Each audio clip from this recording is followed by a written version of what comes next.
Donc précédemment nous avions réalisé un petit effet qui faisait que lorsque la souris passait devant notre texte bleu, et bien le texte devenait rouge, comme vous pouvez le voir ici dans cette démonstration. Je recommence, donc tac tac, et puis on avait fait en sorte d'afficher la couleur du carré sur lequel on a cliqué, ici. Et on affiche cette couleur en code RGB, et de plus on colore cette couleur de la couleur du carré.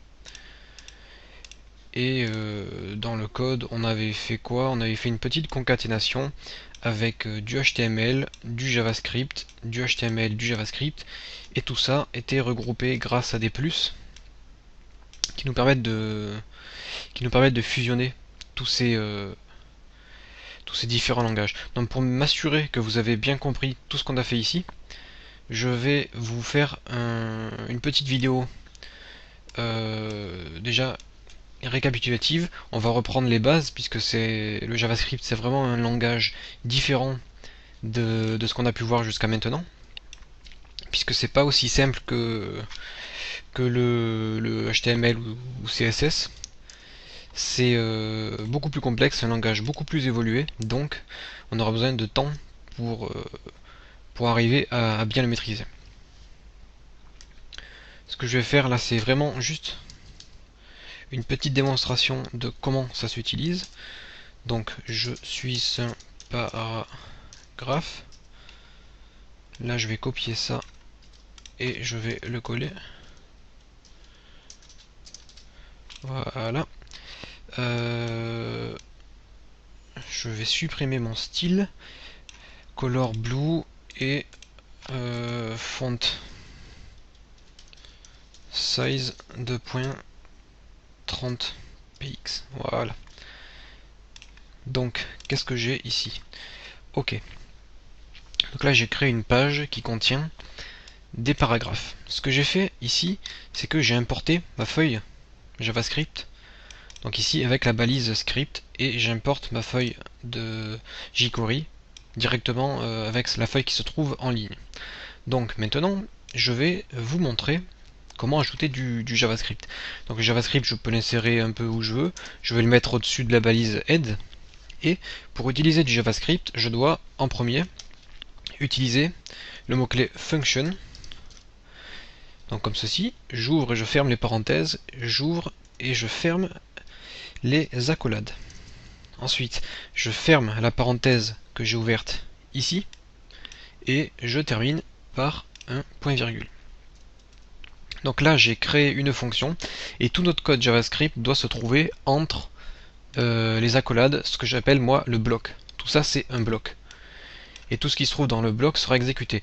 Donc le JavaScript, toutes les fonctions JavaScript, notamment le jQuery, s'utilisent à l'intérieur de cette fonction. Donc là, vous voyez bien que chaque fois que j'ouvre une parenthèse, je la ferme. Quand j'ouvre une accolade, je la ferme et je termine par mon point virgule. Donc maintenant, comment faire pour travailler par exemple sur mes paragraphes? Eh bien, je peux dire en JavaScript que je veux apporter des modifications à mes paragraphes. Donc à ce moment-là, qu'est-ce que je fais? J'utilise le $, et entre parenthèses et entre guillemets, je vais marquer P pour paragraphe. Et là, on comprend que ce que je veux faire, c'est travailler sur mes paragraphes. Par exemple, je veux cacher mes paragraphes. Donc je mets .hide. Donc je peux faire ça comme ça, sauf que moi je vais mettre 2000, ça veut dire 2 secondes. Vu que c'est des millisecondes, 2000 millisecondes, ça fait 2 secondes. Donc hide, qui veut dire cacher, eh bien mettra 2 secondes à se réaliser. Donc ce que je veux, c'est cacher tous mes paragraphes. Donc je vais créer... qu'est-ce que je peux vous créer? Je suis un texte différent. Voilà, j'enregistre. Donc là j'ai créé un texte qui ne se trouve pas dans mes paragraphes. Et où est-ce qu'elle se trouve ma petite page? Ici. Donc là je vais actualiser ma page. Ah, petit souci, puisque j'ai pas mis mes balises script. Donc ça c'est la grosse erreur à ne pas faire, de toute façon ça fonctionnera pas. Vous devez insérer votre JavaScript dans les balises script. Donc là j'actualise ma page je vais recharger encore une fois ma page devant vous, et vous voyez que mon paragraphe disparaît. Donc je vais mettre 4000, histoire que l'animation soit un peu plus lente. J'actualise, et là on voit que j'ai tous mes paragraphes qui disparaissent en 4 secondes. Donc voilà comment on fait pour agir sur des éléments de notre page HTML. Donc par exemple, si j'avais créé une classe truc, je sais c'est super original, eh bien je peux agir sur cette classe truc, au lieu de mettre p, je mets point truc. Et là, seul mon paragraphe qui se trouve dans la page, dans la classe truc, disparaît. Je vais quand même mettre l'animation plus rapide, je retourne en 2000. Voilà. Si j'ai un deuxième paragraphe dans ma classe truc, à ce moment-là, voilà, à ce moment-là, j'aurai deux paragraphes qui disparaîtront. Si je veux agir sur un identificateur, je mets un dièse au lieu du point, et là au lieu de mettre des classes, je mets des ID. Donc tout ça c'est du HTML, on a déjà vu, et à ce moment-là, donc tout disparaît. Sauf que là, j'ai pas dû bien enregistrer. Si pourtant. Oui, puisque des identificateurs c'est unique. Donc là, j'aurais dû faire ça. J'aurais dû faire ça. Je veux faire disparaître truc et machin.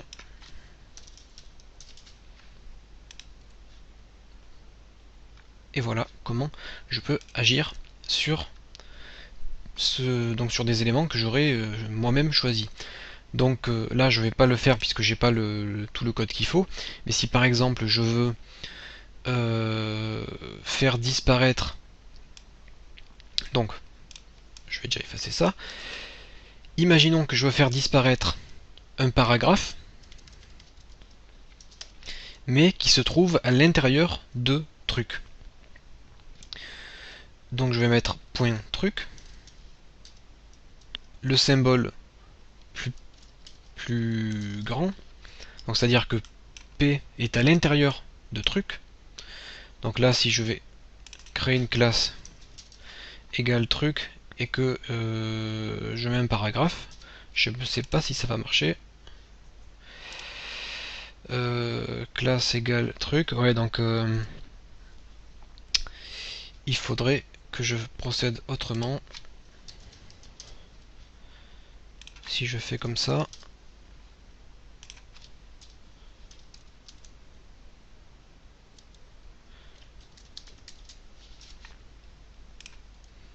voilà. Donc là ce que j'ai fait c'est que j'ai créé une balise spawn, donc différente de paragraphe, de classe truc, et j'ai un paragraphe à l'intérieur de cette chose qui est dans la classe truc. Et donc ici je dis que je veux faire disparaître le paragraphe qui est contenu dans truc. Et je fais bien disparaître le paragraphe qui est contenu dans truc. Donc voilà un petit récapitulatif du JavaScript, de comment ça s'utilise dans nos pages HTML. Ce qu'il faut retenir, c'est que le JavaScript se trouve à l'intérieur d'une fonction qui elle-même est à l'intérieur des balises script. Quand on ouvre une parenthèse, on la ferme. Quand on ouvre une accolade, on la ferme. On termine toutes nos instructions par des points-virgules. Et on peut agir sur des choses, des classes, des identificateurs, par exemple la balise title.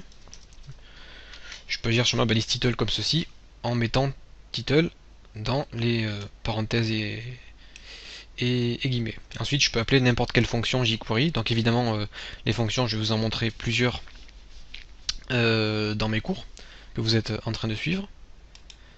D'ailleurs, je vais vous montrer quelque chose rapidement.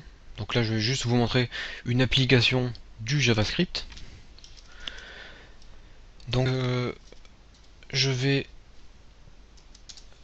créer une feuille de style. Donc, je vais mettre une couleur verte, une font weight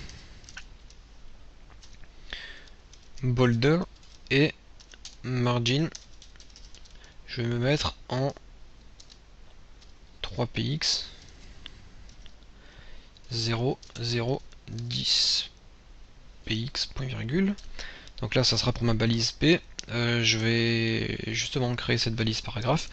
Donc là je vais vite parce que de toute façon c'est pas très intéressant ici puisque là je fais juste du HTML CSS.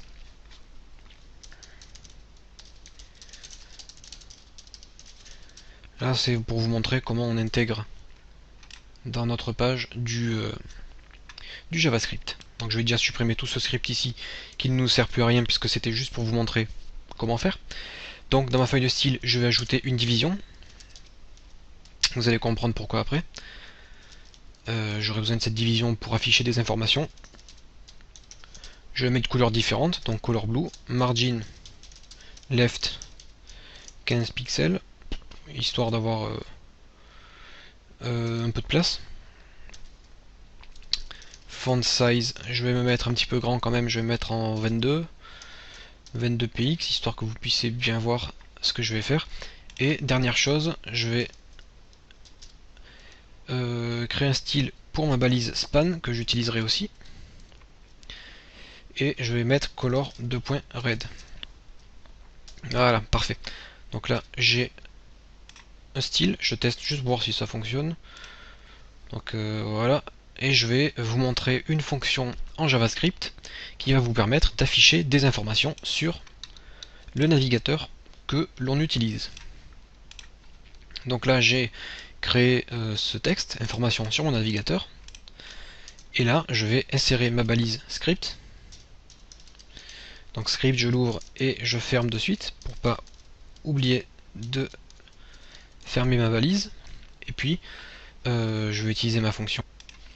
Donc ici je vais utiliser jQuery.each.